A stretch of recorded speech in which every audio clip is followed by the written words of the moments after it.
ओम शांति। ओम शांति। Good morning.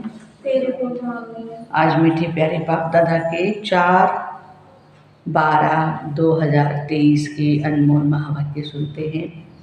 मीठे बच्चे, सतगुरु का सहज वशीकरण मंत्र तुम्हें मिला हुआ है। क्या मिला हुआ है? चुप रहकर मामेकम याद करो। यही माया को अधीन करने का महामंत्र है। प्रश्न है, शिव बाबा ही सबसे भोला ग्राहक है, कैसे? उत्तर, बाबा कहते, बच्चे तुम्हारे पास देह सहित जो भी पुराना कचरा है वह मैं लेता हूँ, सो भी तब जब तुम मरने पर हो। जिंदा हो तभी नहीं, मरने पर हो। तुम्हारे सफ़ेद कपड़े भी क्यों है? ये मरने की निशानी है। तुम अभी बाबा के ऊपर बलि चढ़ते हो। बाबा फिर 21 जन्मों के लिए तुम्हें मालामाल कर देते हैं। भक्ति मार्ग में भी बाप सबकी मनोकामनाएं पूर्ण करते हैं। ज्ञान मार्ग में सृष्टि के आदि मध्य अंत का ज्ञान दे त्रिकालदर्शी बनाते हैं। गीत है आज का, भोलेनाथ से निराला, गौरीनाथ से निराला। ओम शांति। बच्चे भोलानाथ के सन्मुख बैठे हैं। व्यापारी लोग कहते हैं, ऐसा कोई मत का मूरा माना कम बुद्धि वाला भोला हो जो 2000 का माल लेकर हमको खूब धन देकर के जाए। माल लेगा कितने का?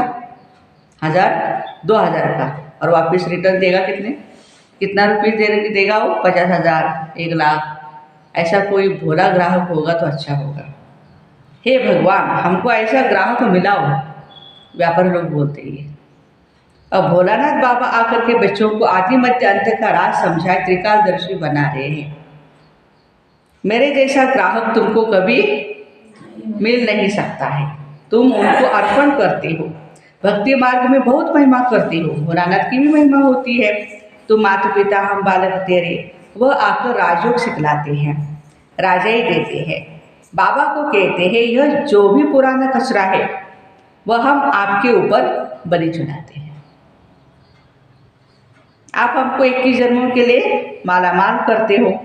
शराब होते हैं ना व्यापारी, मट्टा सट्टा करते हैं, कमीशन भी लेते हैं।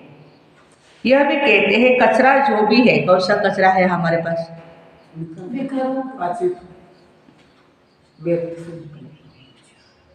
देह सहित वह सब तुम्हारा लेता हूँ जब तुम मरने पर हो। देह हमारा कचरा ही है। यहाँ तुम ब्रह्मा कुमारियों के कपड़े भी सफ़ेद है, क्योंकि लास्ट मोमेंट में भी सफ़ेद कपड़ा ही पहनाते ना। जैसे कि तुम मरे पड़े हो, मरने वालों पर हमेशा सफ़ेद चादर डालती है। देखा है ना सभी ने, नया नया कपड़ा। कोई भी दाग न हो। क्यों सफ़ेद? कोई भी दाग न हो। इस समय सबको माया का काला दाग लग गया है। इसको ही राहु का ग्रहण कहा जाता है।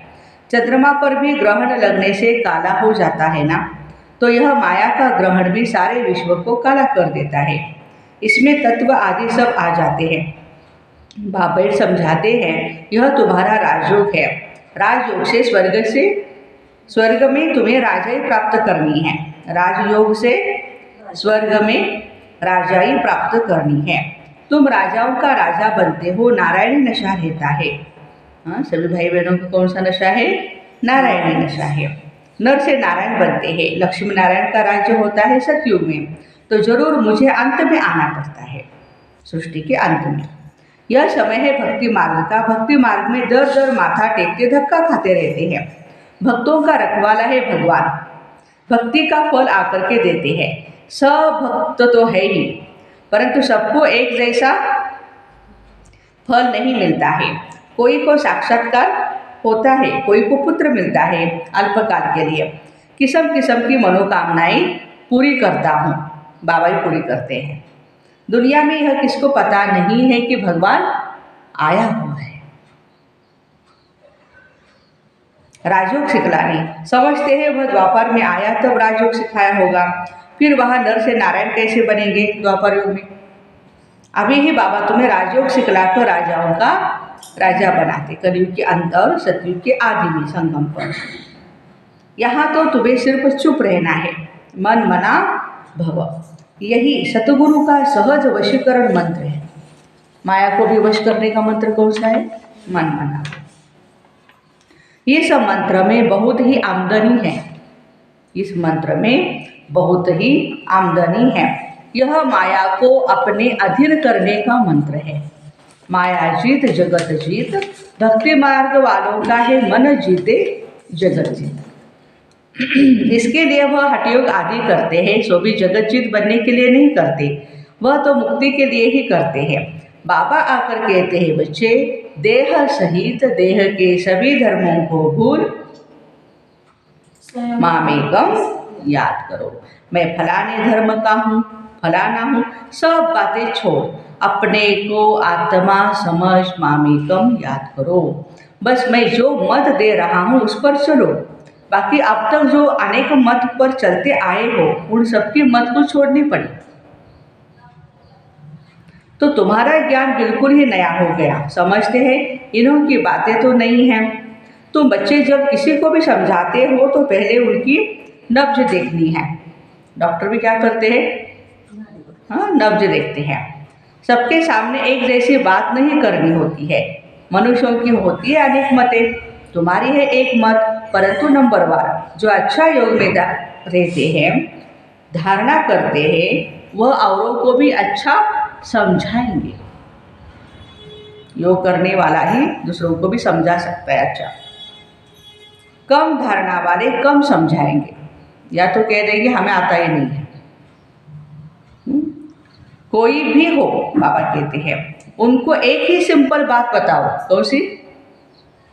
घर गृहस्थ में रहते कमल फूल समान रहो। बहुत कॉमन बात है, नहीं है, सिंपल है। तुमको मालूम है कमल के फूल को बाल बच्चे बहुत होते हैं, देखा है सभी ने? कमल का फूल बाल बच्चे बहुत होते हैं, और मिसाल भी उनका ही दिया जाता है। बाबा को भी बाल बच्चे बहुत हैं। कमल का फूल खुद पानी के ऊपर रहता है, बाकी उसके बाल बच्चे पानी के नीचे रहते हैं। यह मिसाल अच्छा है, एग्जाम्पल अच्छा है। बाबा कहते हैं गृहस्थ व्यवहार में रहो परंतु पवित्र रहो।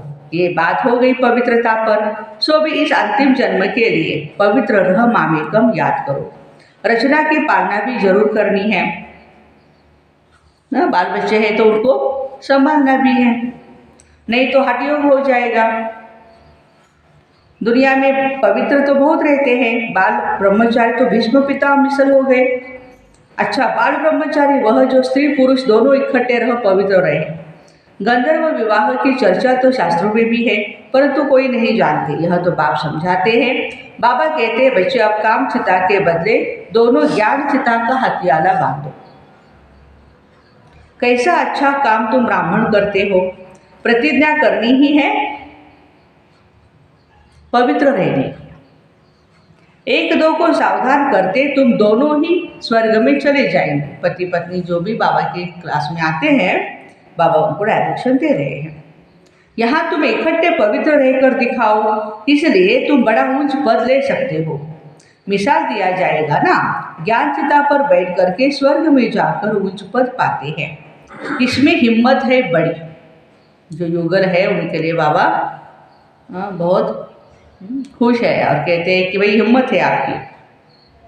अगर पक्के हो चलते रहो तो पद भी ऊंच मिलेगा। फिर सर्विस पर भी मदार है ना, सेवा तो भी करनी तो पड़ेगी ना। जो बहुत सर्विस करेंगे, प्रजा बनाएंगे, वह पद भी अच्छा पाएंगे। मम्मा बाबा से भी ऊंच चला जाना चाहिए, परंतु जैसे बाबा कहते हैं वह दोनों क्रिश्चियन अगर आपस में मिल जाए तो विश्व का मालिक बन जाएंगे, रशिया और अमेरिका। लेकिन ऐसा तो होगा नहीं। ऐसे जोड़ा भी कोई निकले ना जो माँ बाप से ऊंच जाए। आज बाबा युगलों को आवाहन कर रहे हैं, आओ बच्चे ऐसा जोड़ा बन करके दिखाओ, मैं सभी को दिखाऊं। ये कितना प्रैक्टिकल अभी भी ऊपरी में युगल भट्टी 2 दिन के बाद है। हाँ, युगल जाने वाले हैं उस भट्टी में, तो बाबा पहले से ही आपका पाठ पक्का करा रहे हैं। तो बाबा कहते हैं कि ऐसा मुझे जोड़ा चाहिए, जोड़ी चाहिए। घर गृहस्थी में रहते दिखाओ आप सभी। तो बाबा कहते कि सो है नहीं। तो बाबा के सामने आया नहीं अभी तक कोई। जगत अम्बा जगत पिता भी नामी ग्रामी है, इन जैसी सर्विस कोई नहीं कर सकते हैं, यह निमित्त बने हुए हैं, इसलिए कभी भी हार्ट फेल नहीं होना चाहिए। अच्छा, मम्मा बाबा जैसा नहीं बन सकते हो तो 2nd नंबर तो बन जाओ। सर्विस पर ही मदार है, प्रजा और वारिस बनानी है, तो यह अपनी बातें ही नहीं, नई दुनिया रचने के लिए जरूर बाप को भी आना पड़े। वही रचयिता है, वह तो कह देते हैं परमात्मा नाम रूप से न्यारा है, परंतु ऐसा है नहीं। उनका भी कोई दोष नहीं, तकदीर में जो है वही समझेंगे। बहुत आते हैं तो समझते हैं कि बात तो बराबर ठीक है। कोई कहे आत्मा का नाम रूप नहीं, तब आत्मा का नाम किसका हुआ? आत्मा नाम तो है ना। तुम सबको बोलो यह राजयोग है, परमपिता परमात्मा संगम युग पर ही आते हैं। राजयोग जरूर संगम युग पर ही सिखाएंगे, तब तो पतित को पावन बनाएंगे। तो यहाँ की बात ही न्यारी है। बाबा कहते हैं सिर्फ अपने को आत्मा समझो, बाप के पास जाना है। सार है पूरा मुरली का, हमारे ज्ञान का सार है। अपने को आत्मा समझो, वापस घर जाना है। इसमें प्रश्न पूछने की बात नहीं। कहते भी है हमारी आत्मा को न दुखाओ, ये पाप आत्मा है, यह पुण्य आत्मा है। आत्मा के लिए कोई नहीं कह सकता कि उनका कोई रूप नहीं होता। विवेकानंद जब रामकृष्ण के सामने बैठे तो उनको साक्षात्कार हुआ, देखा कि लाइट आई और मेरे में प्रवेश हुई।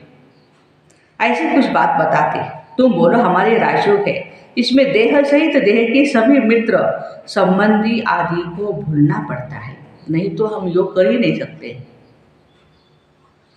हम आत्मा उनके बच्चे हैं, आपस में ब्रदरहुड है। अगर सभी फादर हो जाते हैं फिर फादर ही फादर को प्रार्थना करते हैं। अब हम राजयोग सीख रहे हैं, यह है राजाओं का राजा बनने का योग। अभी तो राजा ही है नहीं, तो समझाना है। हम शांति में रहकर सिर्फ शिव बाबा को याद करते हैं, अपने को शरीर से न्यारा समझते हैं। आत्मा कहती है मैं एक शरीर छोड़ दूसरा देता हूँ। तो नॉलेज का संस्कार आत्मा में ही रहते हैं। अच्छा व बुरा संस्कार आत्मा में है, न कि शरीर में। आत्मा निर्लिप्त नहीं है, ये समझाना है। आत्मा पुनर्जन्म में आती है, घड़ी घड़ी और गस लेनी पड़ती है। आत्मा स्टार है, भ्रुकुटी के बीच रहती है। आत्मा का साक्षात्कार हुआ तो उसने समझा इनमें इतनी ताकत है जो मुझे आत्मा का साक्षात्कार कराया। अब आत्मा तो भ्रुकुटी के बीच में रहती है। साक्षात्कार किया न किया फर्क क्या रहा? आत्मा खुद कहती है मैं स्टार हूँ, मेरे में 84 जन्मों का पाठ है। अगर 84 लाख जन्म हो तो इतने संस्कार हो जो पता नहीं क्या हो जाएगा। 84 जन्म मान लेते हैं, 84 लाख तो नहीं मानेंगे ना। अभी हम पावन बन रहे हैं। बाबा ने हमें नर से नारायण बनने के लिए ही पवित्र बनाया है। किस लिए पवित्र बनाया? नर से नारायण बनने के लिए। ये बहुत अच्छा नशा होना चाहिए। तुम्हें कोई से भी डिबेट आदि करने की दरकार नहीं। कहीं आते हैं बहुत डिबेट करते रहते हैं, क्वेश्चंस पूछते रहते हैं। बाबा कहते दरकार नहीं। देह सहित देह के सब धर्म त्याग, अपने को आत्मा अशरीरी समझना है। भर हमने शास्त्र आदि पढ़े हैं, परंतु डिस्कस क्यों करें? जबकि बाबा ने कहा है मामे कम याद करो, और दूसरा फरमान कौन सा है? गृहस्थ व्यवहार में रहते कमल फूल समान पवित्र रहो, योग अग्नि से पाप नाश होंगे। भगवान वाच है, भगवान भी परम आत्मा है। उनको भी स्टार कहेंगे। बहुत पॉइंट्स है, एक समय नहीं निकल सकती। आसामी देख युक्ति से उठाना है, उनको ज्ञान सुनाना है। बोलो हम भी शास्त्र पढ़ते हैं, परंतु बाप का फरमान है सभी को भूल मामेकम याद कर। वह है निराकार। आत्मा को तो सब मानेंगे, विवेकानंद भी मानेंगे। आत्मा तो सभी में है, जरूर उनका बाप होगा ना, जिसको परमपिता परमात्मा कहा जाता है। यह सब पॉइंट्स है ना। यह सिमरण करने से सदैव पॉइंट्स मिलती रहेगी। ज्ञान का स्मरण चिंतन मंथन करने से बाबा कहते हैं पॉइंट्स मिलती रहेगी। स्टीमर भी भरता जाएगा, बुद्धि रूपी हमारी झोली भरती जाएगी ज्ञान रत्नों से, ताकि हम दूसरों को डिलीवरी कर सके, ज्ञान दे सके। यह भी जैसे अविनाशी ज्ञान रत्नों का वक्र भरता है। पॉइंट्स नोट करके रिवाइज करो। यह है रत्न। इनको धारण करने और लिखने का शौक होना चाहिए। कौन सा शौक होना चाहिए? ज्ञान रत्न लिख करके धारण करने का शौक। अच्छी तरह से सबको समझाना है। आत्मा तो सभी में है, उनका नाम रूप नहीं। ऐसे तो कह नहीं सकते आत्मा का रूप है तो परमात्मा का क्यों नहीं। उनको कहा ही जाता है परमपिता परमात्मा परम धाम में रहने वाला। कितना बच्चों को समझाया जाता है। तो अब सर्विस करके दिखाओ। बाबा तो सर्विस पर इनाम देते हैं। इनाम कैसे मिलेगा? सर्विस करने पर। कितना श्रृंगार कराते हैं ज्ञान रत्नों का। हम यहाँ के पदमपति नहीं बनना चाहते हैं तो विश्व की बादशाही हम लेना चाहते हैं, है ना। अच्छा, मातेश्वरी के मधुर महावाक्य सुनते हैं। टाइटल है परमात्मा की सद्गति करने की गत मत परमात्मा ही जानता है। तुम्हारी गत मत तुम ही जानो।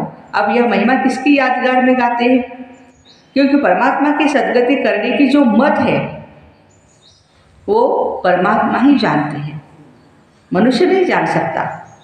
मनुष्य की सिर्फ इच्छा रहती है हमको सदा के लिए सुख चाहिए। मगर वो सुख कैसे मिले?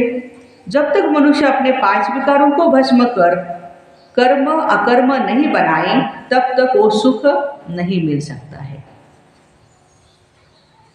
क्योंकि बाबा कहते कर्म अकर्म विकर्म की गति बहुत ही गहन है, जिसको सिवाय परमात्मा के और कोई मनुष्य आत्मा उसकी गति को नहीं जान सकती। अब जब तक परमात्मा ने वो गति नहीं सुनाई है तब तक मनुष्यों को जीवन मुक्ति प्राप्त नहीं हो सकती है। इसलिए मनुष्य कहते हैं मेरी गतमत तेरी गतमत तुम ही जाने। इनकी सद्गति करने की मत वो परमात्मा के पास है।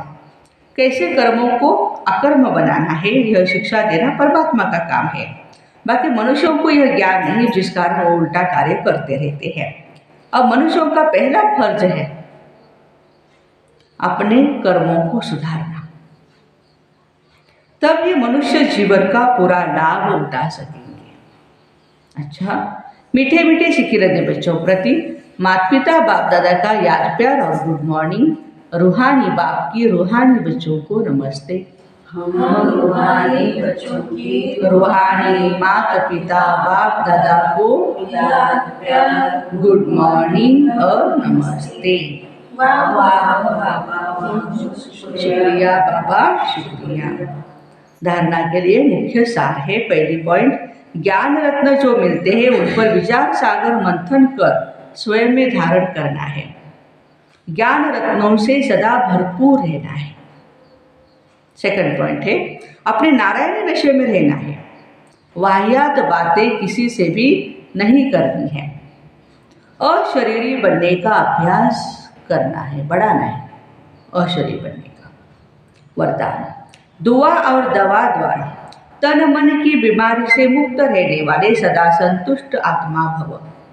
कभी शरीर बीमार भी हो तो भी शरीर की बीमारी से मन डिस्टर्ब न हो, सदैव खुशी में नाचते रहो तो शरीर भी ठीक हो जाएगा।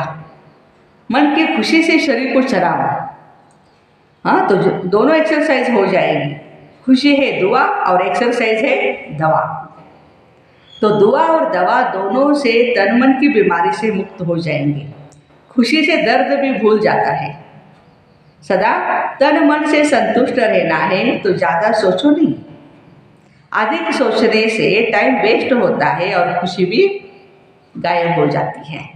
आज का स्लोगन है, विस्तार में भी सार को देखने का अभ्यास करो तो स्थिति सदा एक रस रहेगी। विस्तार में भी सार को देखने का अभ्यास करो तो स्थिति सदा एक रस रहेगी।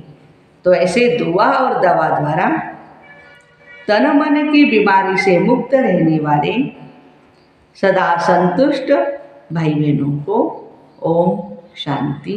Have a nice day.